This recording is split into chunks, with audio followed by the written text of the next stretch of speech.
Hoje eu venho falar de um livro que já está concorrendo para entrar na minha lista de melhores leituras de 2021, que é A Marca Humana do Philip Roth.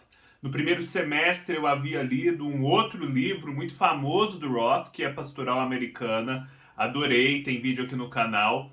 E agora eu decidi então ler este A Marca Humana, que também é igualmente célebre. Só posso dizer, depois dessa leitura, que os livros do Roth estão sempre todos na mesma altura elevada. Comprando este livro ou qualquer outro produto, desde que através dos links abaixo da Amazon, você ajuda o canal com uma pequena porcentagem da sua compra. Desde já eu agradeço a todos que têm colaborado. Este é um livro que eu sugiro logo de cara que vocês não leiam A Orelha. Porque A Orelha contém o que pode ser considerado para muitos um spoiler. Mesmo para mim, que sou bem tranquilo quanto a spoilers, eu acredito que foi muito bom eu não ter lido A Orelha, porque a surpresa que eu tive nesse livro ali, por volta da página 100, 150, foi muito grande e eu acho que isso acrescentou muito na minha experiência de leitura. Se eu tivesse lido A Orelha, essa surpresa não aconteceria. Então, sugiro a vocês que não leiam A Orelha e nem a quarta capa, mas principalmente A Orelha.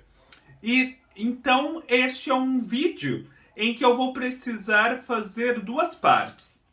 A primeira em que eu vou conversar com todos vocês a respeito de aspectos da trama e do livro que, enfim, não são surpresas, que podem ser contados mesmo para quem não leu. E depois eu vou conversar apenas com aqueles que já leram ou que não se importam em saber do desfecho da trama. Do que fala A Marca Humana? A Marca Humana é mais um livro do Philip Roth, cujo escritor, digamos assim, é o seu alter ego, o Nathan Zuckerman. O Nathan Zuckerman já havia aparecido em Pastoral Americana e ele é uma espécie de Hercule Poirot para o Philip Roth, né? Lembra do detetive da Agatha Christie? Pois é, o Nathan Zuckerman ele é um personagem, ele é importante para a trama. É possível fazer uma leitura do livro toda a partir das vivências dele. Há inclusive toda uma sequência de livros em que você pode fazer essa leitura. Mas ele é principalmente alguém que conta a história de outras pessoas, e é a história de outras pessoas que é mais importante. Aqui acontece dessa forma. E quem são essas outras pessoas cuja história é tão importante? Nós conhecemos logo nas primeiras páginas basicamente tudo a respeito do que o livro vai falar. Este é um livro em que nas primeiras 100, 150 páginas o Nathan Zuckerman já te dá uma ideia de tudo que de relevante e mais significativo aconteceu com o protagonista e com os outros personagens, que apesar de não serem protagonistas, também têm grande relevância para a trama.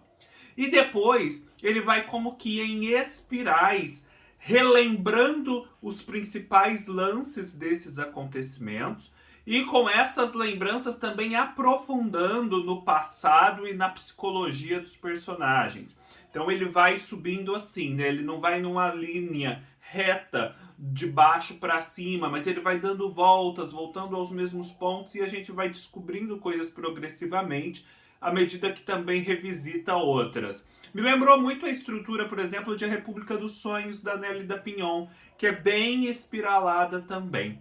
E qual é essa história que nós já sabemos de antemão? É a história de Coleman Silk. Coleman Silk é um professor universitário judeu, por volta dos seus 70 anos, que trabalha numa faculdade chamada Athena, no interior dos Estados Unidos. Não é uma faculdade da Ivy League, como eles falam, né? Aquelas principais, Harvard, Yale, Stanford. Mas é uma faculdade ali do interior, na qual ele ingressou há muito tempo e na qual ele assumiu em determinado momento a posição de reitor. E como reitor, ele teve amplo apoio da direção da escola para poder fazer uma série de mudanças e tornar aquela faculdade que era tão assim capenga, digamos, medíocre, numa faculdade mais pujante, com professores mais interessantes, menos acomodados, mais contemporânea. E nessa trajetória ele sempre foi um homem de muita fibra, um homem muito dinâmico que fazia valer a sua vontade. Com isso, angariou uma série de inimigos no meio acadêmico. Como vocês sabem, o meio acadêmico é um meio complicado, em que há muita disputa, muita inveja, há muito jogo sujo, né? Muitas pessoas que vivem no meio acadêmico falam que, infelizmente, há esse lado um pouco mais obscuro. E ele, quando nós temos acesso à sua história aqui no livro, já não mais exerce o papel de reitor, ele voltou apenas a dar aulas. E ele dá aulas de letras clássicas, ou seja, de latim e grego. Ele fala sobre literatura grega, sobre a literatura romana, principalmente sobre a tragédia grega. Então, a gente já tem esse ponto que é bem interessante, que funciona também como uma chave de leitura para a história. O protagonista, Coleman Silk, esse professor universitário judeu mais velho, é alguém muito imbuído da consciência dos gregos trágicos, né? De toda aquela mitologia, de toda a catarse que a tragédia classicamente procurava provocar nos leitores, nos espectadores. Tudo bem. Esse professor, ele está um dia dando aulas e há sempre, quando faz a chamada, a ausência de dois alunos que nunca aparecem. Ele nunca viu esses alunos, não sabe como eles são. Mas aquilo lhe incomoda e um dia ele solta assim na sala uma pergunta. Quem são esses dois spooks? Onde eles estão? Spook é uma palavra que em inglês significa algo como espectro, fantasma, ou seja, os alunos ausentes eram spooks porque nunca apareciam, pareciam mais fantasmas, né? Fugidios, invisíveis. Só que há também um uso histórico dessa palavra para menosprezar, diminuir em um sentido pejorativo contra os negros dos Estados Unidos, os afro-americanos de um modo geral. E aí, todo aquele mal-estar que havia contra o Coleman Silk por conta da sua gestão como reitor, todos os seus inimigos, se valem dessa oportunidade para chamá-lo de racista.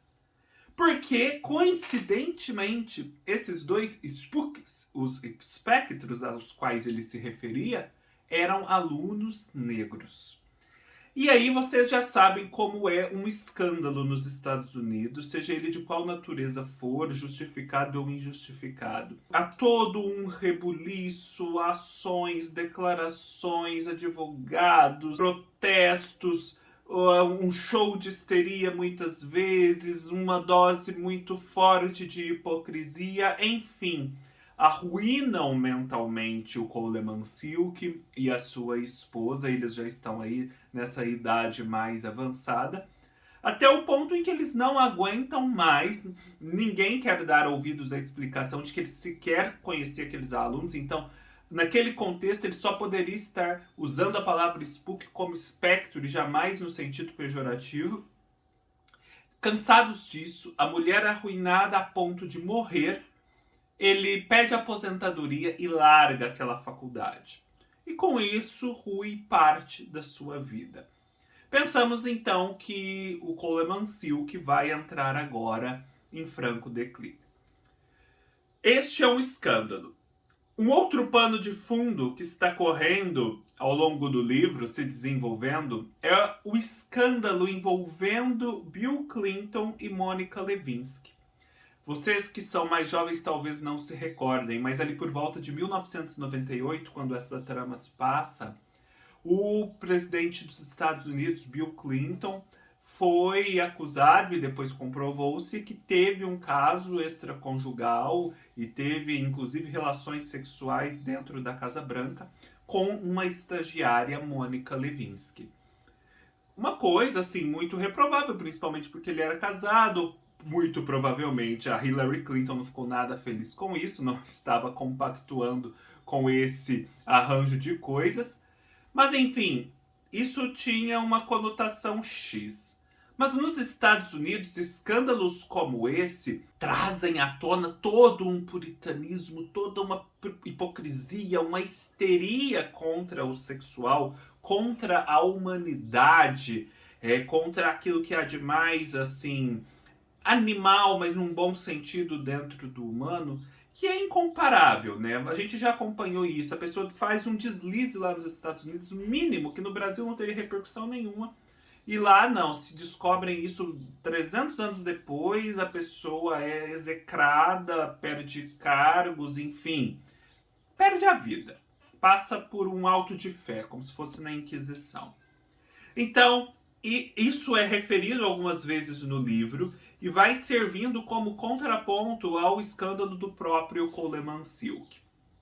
E a gente sabe também que o Coleman Silk, depois de algum tempo, e justamente quando ele conhece o alter ego do Philip Roth, que escreve esse livro, Nathan Zuckerman, passou a se envolver amorosamente com uma mulher chamada Faunia, de 34 anos, ele tem 71, que passou por uma série de abusos ao longo da vida, precisou fugir de casa porque o padrasto a molestava e a mãe não acreditava nela, teve que se prostituir, foi estuprada, chegou em determinado momento, casou-se com um ex-combatente, um veterano da guerra do Vietnã, que era um brutamontes, um cara alucinado, que lhe maltratava. Chegou um momento em que os 2 filhos dela morreram num trágico acidente envolvendo pegar fogo no quarto onde eles estavam. A vida dela se desestruturou ainda mais.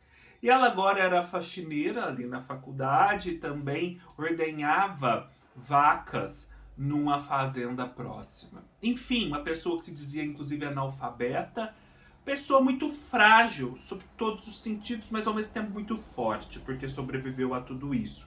E muito distante desse universo do Coleman Silk, que era um homem muito instruído, né, que tratava de letras clássicas, né, algo mais elitista sob determinado ponto de vista do que tratar de letras clássicas no nível acadêmico. Mas assim, o relacionamento dos dois é genuíno, ele gosta dela e ela gosta dele. Não há abuso, há muito pelo contrário, há muito amor, há muita beleza nas relações que os dois vão fazendo e se descobrindo.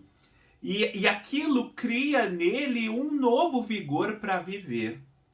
E é nisso que ele se escora para superar os traumas do passado, superar relações com os filhos também, que já não são tão boas, e a gente vai saber um pouco mais sobre isso.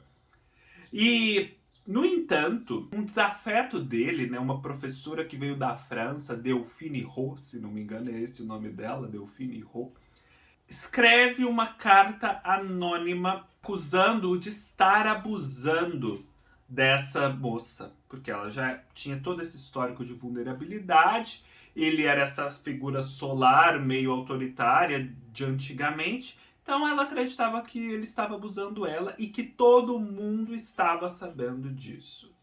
Ou seja, o Coleman Silk, quando pensa que estava superando um escândalo, já se vê na iminência de entrar em outro e de ter sua vida arruinada novamente. Aí, nós também sabemos que o ex-marido da Faunia está de olho nela, está de olho no Coleman Silk. E ele é um cara extremamente pirado. Por que pirado também? Há um motivo. Ele combateu pelos Estados Unidos na Guerra do Vietnã. E a Guerra do Vietnã foi uma tragédia para os vietnamitas e também para a sociedade dos Estados Unidos. Deixou inúmeros mortos. Os ex-combatentes voltaram completamente aniquilados do ponto de vista mental. E esse ex-marido da Faunia é justamente um desses casos. Então, assim, ele é obsessivo, ele está atrás dela, ele está atrás do Coleman e está colocando os dois sob ameaça.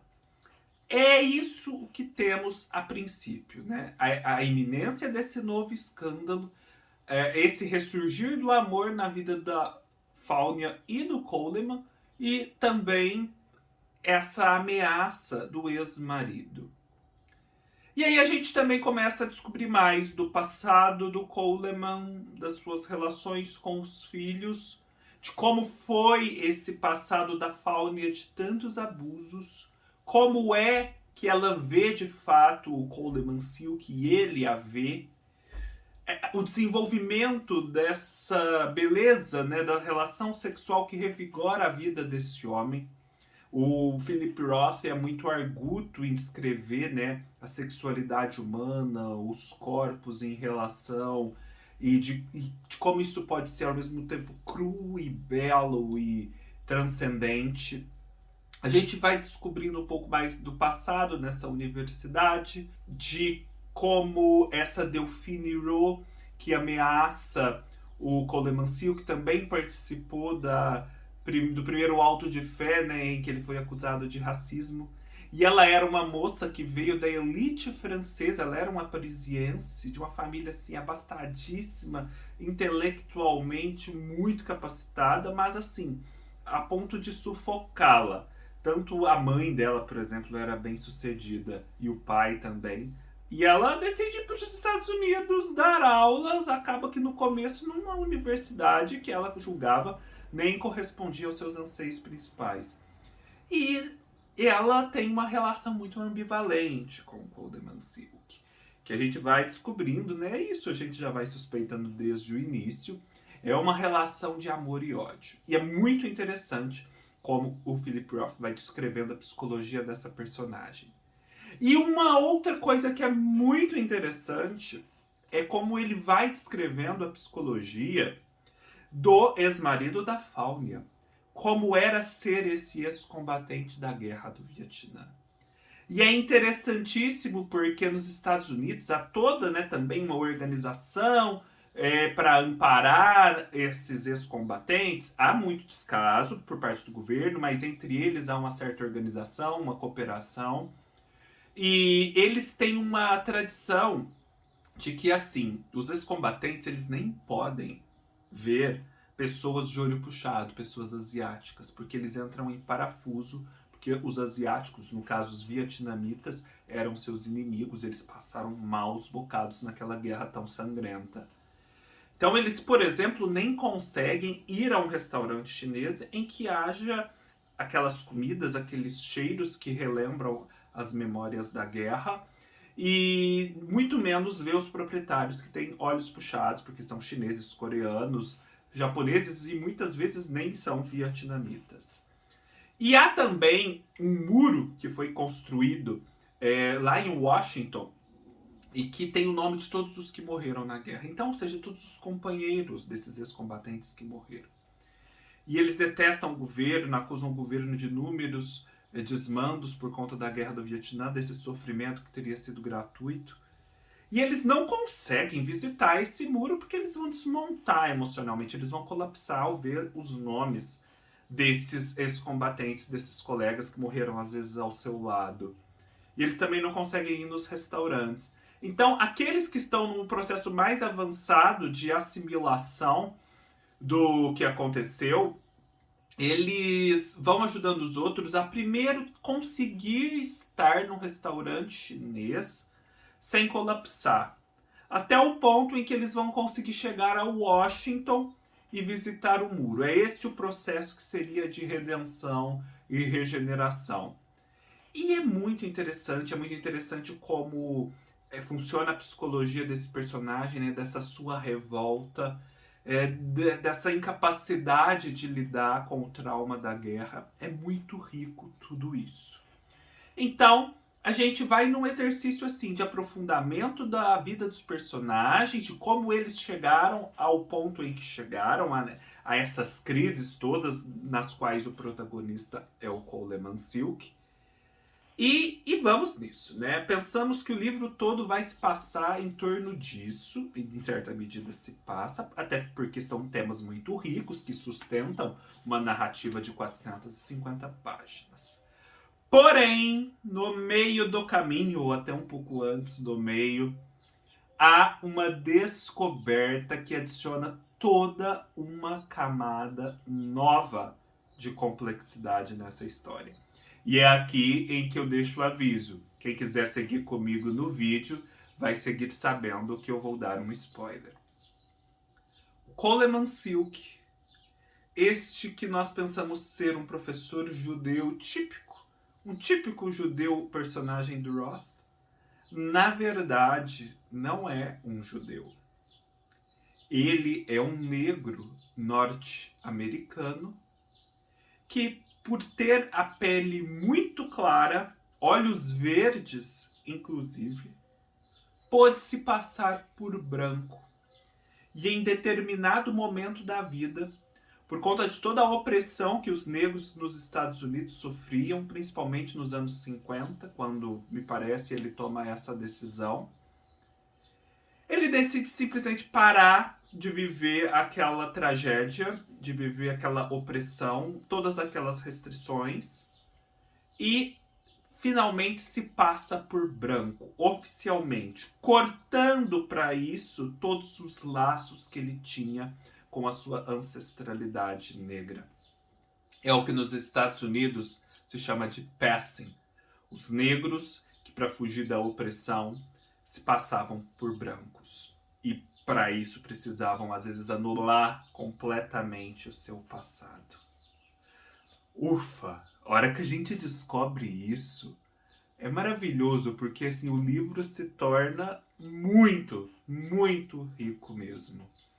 E aí temos esse personagem, então, que estava com a vida arruinada por ser considerado racista, mas que não podia se defender porque ele conseguiu sustentar uma vida inteira de segredo, que é o fato dele ser negro. É como se, a exemplo das tragédias que ele estudava, os deuses estivessem cobrando dele agora, através da crise, o preço por ter se excedido nesse segredo, se excedido nessa farsa.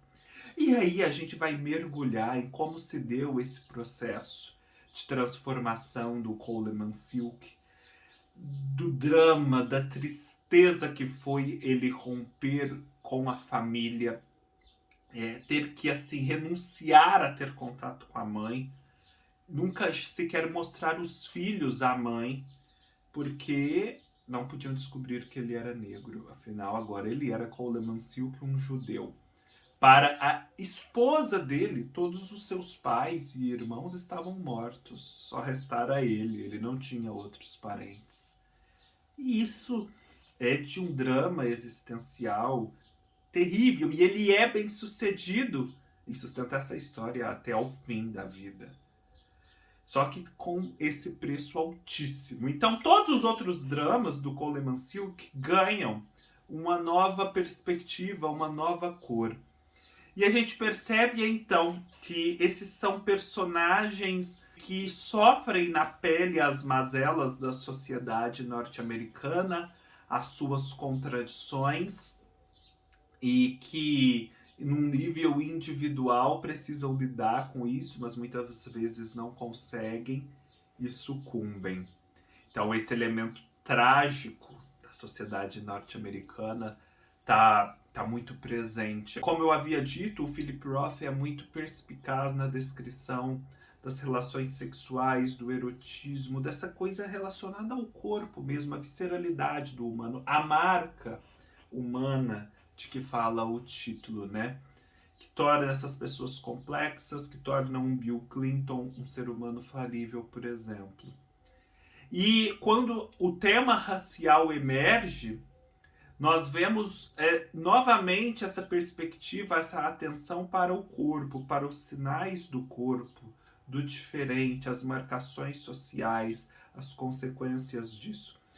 Coleman Silk, por exemplo, ele teve 4 filhos. Ele viveu a vida toda temeroso de que um dos filhos dele nascesse ou com o cabelo mais crespo. Ele não tinha, mas poderia ter um gene que desencadeasse essa consequência, ou com a pele mais escura. E por sorte, ele nunca teve um filho assim. Porém, por que também ele nunca teve um filho assim que o denunciasse? Porque inconscientemente, a gente percebe, ele escolheu uma esposa que era judia de fato, tinha um cabelo muito crespo, muito revolto. Eles falam que o cabelo dela era uma força da natureza, era uma cabeleira. De modo que se algum dos filhos nascesse com aquela cabeleira, com aquele cabelo mais típico dos afro-americanos, poderia-se dizer não, é da mãe, é a herança da mãe, que não é afro-americana, mas também tem um cabelo com essas características. E vai nisso, né? São essas coisas muito pequenas, mas que a pessoa sob ameaça, né? O negro sob ameaça nos Estados Unidos precisava estar atento o tempo todo, a ponto de subverter toda a sua identidade para sobreviver. E lógico, a gente entende por um lado, porque o Coleman Silk fez isso, mas por outro também o recrimina, afinal foi muito cruel o que ele fez, principalmente com a família. Nos Estados Unidos, é bom que fique claro, eles têm muito a questão do One Drop Rule, ou seja, eles olham muito mais para a ancestralidade da pessoa para definir se ela é negra ou não e desse modo tratá-la como eles costumam tratar os negros, ou seja, de uma forma muito triste, muito pesada, muito cruel. E não olhar para a pele, para a cor da pele. De modo que, às vezes, há casos de pessoas que, por exemplo, no Brasil, nós jamais diríamos que é negra, né? Segundo o que a gente costuma chamar de ser a pessoa negra no Brasil. A pessoa é branca, às vezes, no caso do Coleman Silk, de olhos verdes. E, no entanto, ela tem um único tataravô que foi negro, mas ela é considerada negra para a sociedade norte-americana e sofre essas consequências. E justamente por conta dessa ambiguidade entre ancestralidade e cor de pele, em alguns casos era possível fazer esse passing. Gente, este é um livro, olha, deslumbrante, sobre inúmeros aspectos. Eu só dei uma pincelada para vocês a respeito dos seus principais pontos. Eu espero vivamente que vocês se animem a ler o Philip Roth. Podem começar por A Marca Humana, Pastoral Americana, Complexo de Portnoy, que foram os 3 que eu li. Os 3 deram muito certo e poderiam ter sido a primeira leitura de Roth que eu tivesse feito. É isso. Espero que vocês tenham gostado. Não deixem de assistir aos meus outros vídeos sobre livros do Roth, o Complexo de Portnoy e Pastoral Americana. Deem um like se gostaram, deixem seus comentários, se inscrevam no canal, sigam-me nas minhas outras redes sociais, leiam os textos que eu publico no meu blog. E nos vemos numa próxima oportunidade. Até mais!